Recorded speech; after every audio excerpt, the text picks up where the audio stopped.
मुंशी प्रेमचंद की कहानियों की श्रृंखला में प्रस्तुत है एक और कहानी, तेतर। आखिर वही हुआ जिसकी आशंका थी, जिसकी चिंता में घर के सभी लोग, विशेषतः प्रसूता, पड़ी हुई थी। 3 पुत्रों के पश्चात कन्या का जन्म हुआ। माता सौर में सूख गई और पिता बाहर आंगन में सूख गए, और पिता की वृद्धा माता सौर द्वार पर सूख गई। अनर्थ, महाअनर्थ। भगवान ही कुशल करे तो हो। वो पुत्री नहीं, राक्षसी है। इस अभागिनी को इसी घर में आना था। आना ही था तो कुछ दिन पहले क्यों न आई। भगवान 7वें शत्रु के घर भी तेतर का जन्म ना दे। पिता का नाम था पंडित दामोदर दत्त। शिक्षित आदमी थे, शिक्षा विभाग में नौकर भी थे। मगर इस संस्कार को कैसे मिटा देते, जो परंपरा से हृदय में जमा हुआ था कि तीसरे बेटे की पीठ पर होने वाली कन्या अभागिनी होती है, या पिता को लेती है, या माता को, या अपने को। उनकी वृद्धा माता लगी नवजात कन्या को पानी पी पी कर कोसने, कलमुही है कलमुही, न जाने क्या करने आई है यहाँ। किसी बांझ के घर जाती तो उसके दिन फिर जाते।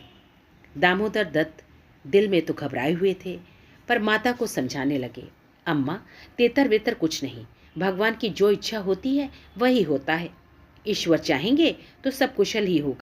गाने वालियों को बुला लो, नहीं लोग कहेंगे 3 बेटे हुए तो कैसी फूली फिरती थी, एक बेटी हो गई तो घर में कोहराम मच गया। माता, अरे बेटा, तुम क्या जानो इन बातों को, मेरे सिर तो बीत चुकी है। प्राण नहों में समाया हुआ है। तेतर ही के जन्म से तुम्हारे दादा का देहांत हुआ, तभी से तेतर का नाम सुनते ही मेरा कलेजा कांप उठता है।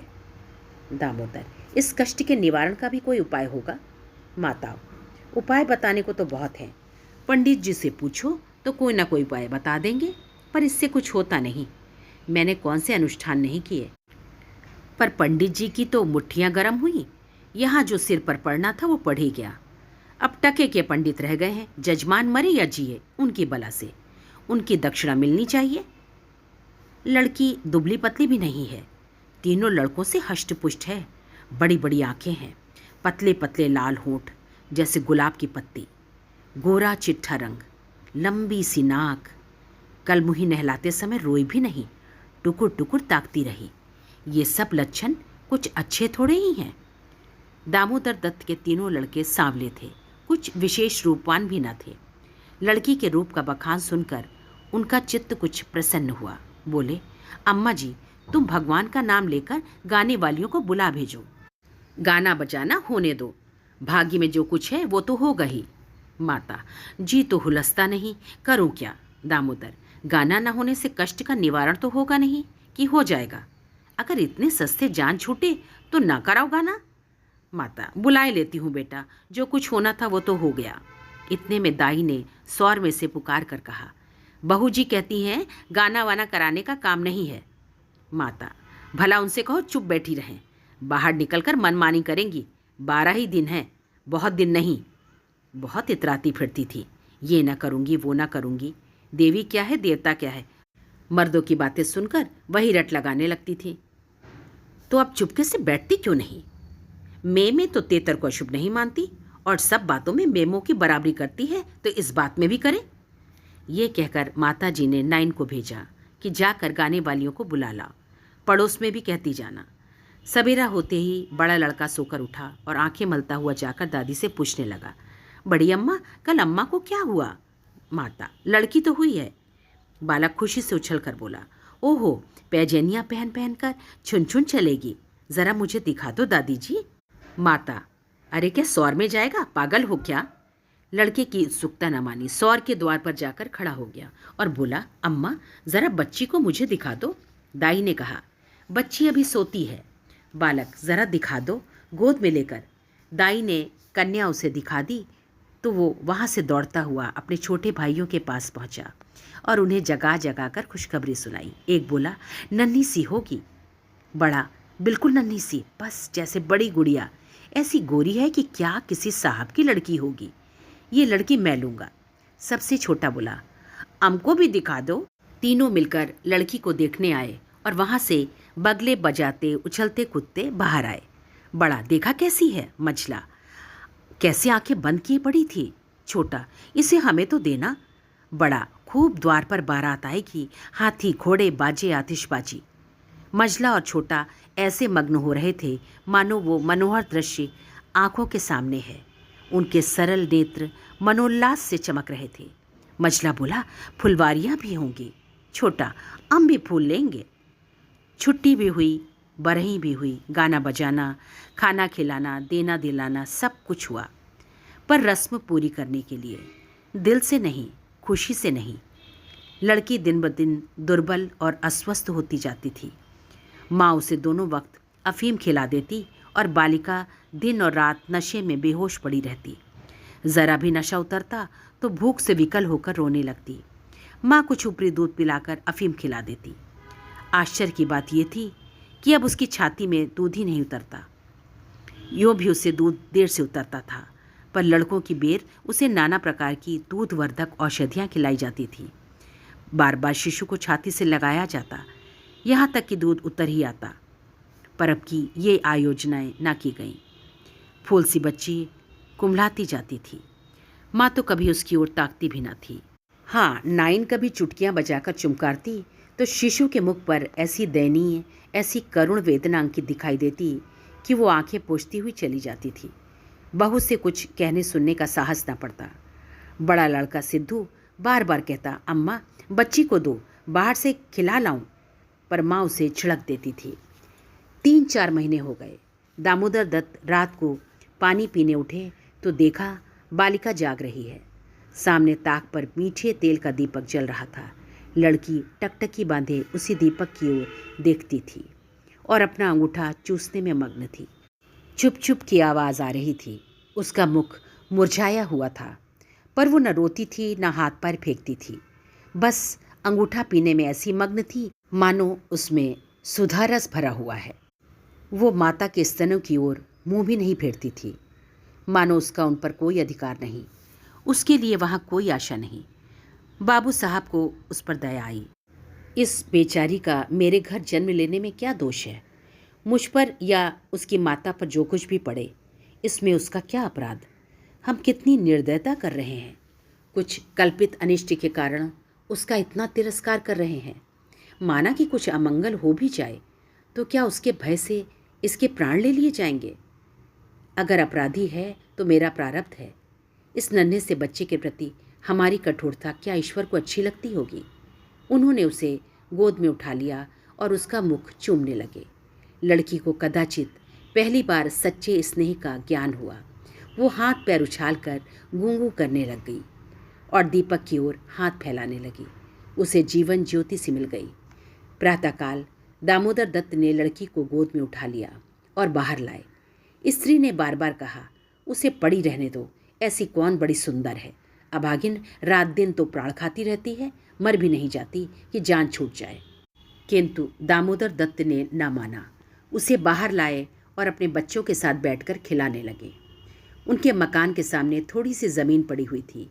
पड़ोस के किसी आदमी की एक बकरी उसमें आकर चरा करती थी। इस समय भी वो चर रही थी। बाबू साहब ने बड़े लड़के से कहा, सिद्धू ज़रा उस बकरी को पकड़ो तो इसे दूध पिलाएं, शायद भूखी है बेचारी। देखो तुम्हारी नन्ही सी बहन है ना, इसे रोज़ हवा में खिलाया करो। सिद्धू को दिल लगी हाथ आई। उसका छोटा भाई भी दौड़ा। दोनों ने घेर कर बकरी को पकड़ा और उसका कान पकड़े हुए सामने लाए। पिता ने शिशु का मुंह बकरी के थन में लगा दिया। लड़की चुबलाने लगी और एक क्षण में दूध की धार उसके मुंह में जाने लगी, मानो टिमटिमाते दीपक में तेल पड़ जाए। लड़की का मुंह खिल उठा। आज शायद पहली बार उसकी क्षुधा तृप्त हुई थी। वो पिता की गोद में हुमक हुमक कर खेलने लगी। लड़कों ने भी उसे खूब नचाया कुदाया। उस दिन से सिद्धू को मनोरंजन का एक नया विषय मिल गया। बालकों को बच्चों से बहुत प्रेम होता है। अगर किसी घोंसले में चिड़िया का बच्चा देख पाएं तो बार बार वहाँ जाएंगे, देखेंगे कि माता बच्चे को कैसे दाना चुगाती है, बच्चा कैसे चोंच खोलता है, कैसे दाना लेते समय परों को फड़फड़ाकर चेंचे करता है। आपस में बड़े गंभीर भाव से उसकी चर्चा करेंगे। अपने अन्य साथियों को ले जाकर उसे दिखाएंगे। सिद्धू ताक में लगा रहता। जो ही माता भोजन बनाने या स्नान करने जाती, तुरंत बच्ची को लेकर आता और बकरी को पकड़कर उसके थन में शिशु का मुंह लगा देता। कभी कभी दिन में 2-2 3-3 बार पिलाता। बकरी को फूंसी चोकर खिलाकर ऐसा परचा लिया कि वो स्वयं चोकर के लोभ से चली आती और दूध देकर चली जाती। इस भांति कोई 1 महीना गुजर गया। लड़की हष्टपुष्ट हो गई, मुख पुष्प के समान विकसित हो गया, आंखें जग उठी, शिशुकाल की सरल आभा मन को हरने लगी। माता उसे देखकर चकित होती थी, किसी से कुछ कह तो ना सकती, पर दिल में उसे आशंका होती कि अब वो मरने को नहीं, हम ही लोगों के सिर आएगी। कदाचित ईश्वर इसकी रक्षा कर रहे हैं, जभी तो दिन दिन निखरती आती है, नहीं अब तक ईश्वर के घर पहुंच गई होती। मगर दादी माता से कहीं ज़्यादा चिंतित थी। उसे भ्रम होने लगा कि वो बच्ची को दूध पिला रही है, सांप को पाल रही है, शिशु की ओर आंख उठाकर भी न देखती। यहाँ तक कि एक दिन कह बैठी, लड़की का बड़ा छो करती हो। हाँ भाई, माँ हो कि नहीं, तुम ना छो करोगी तो कौन करेगा। अम्मा जी, ईश्वर जानते हैं जो मैं उसे दूध पिलाती हूँ।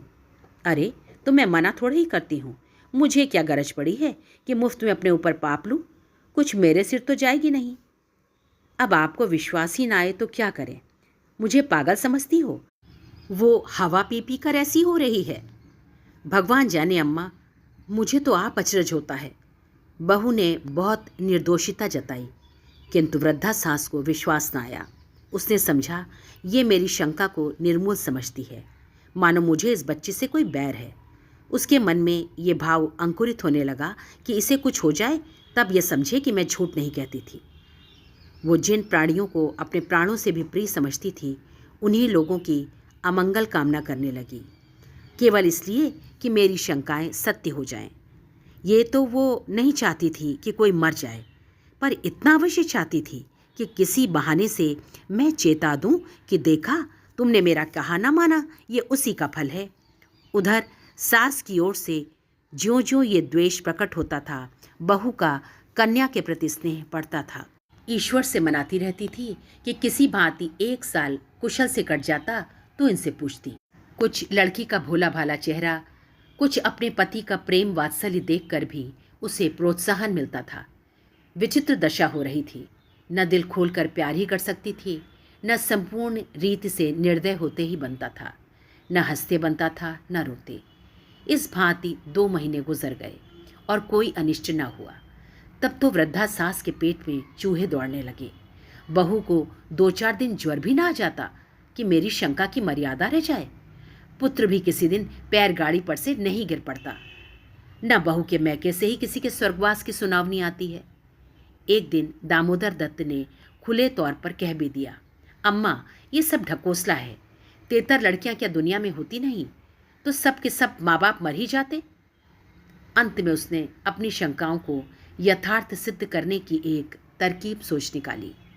एक दिन दामोदर दत्त स्कूल से आए तो देखा अम्मा जी खाट पर अचेत पड़ी हुई हैं।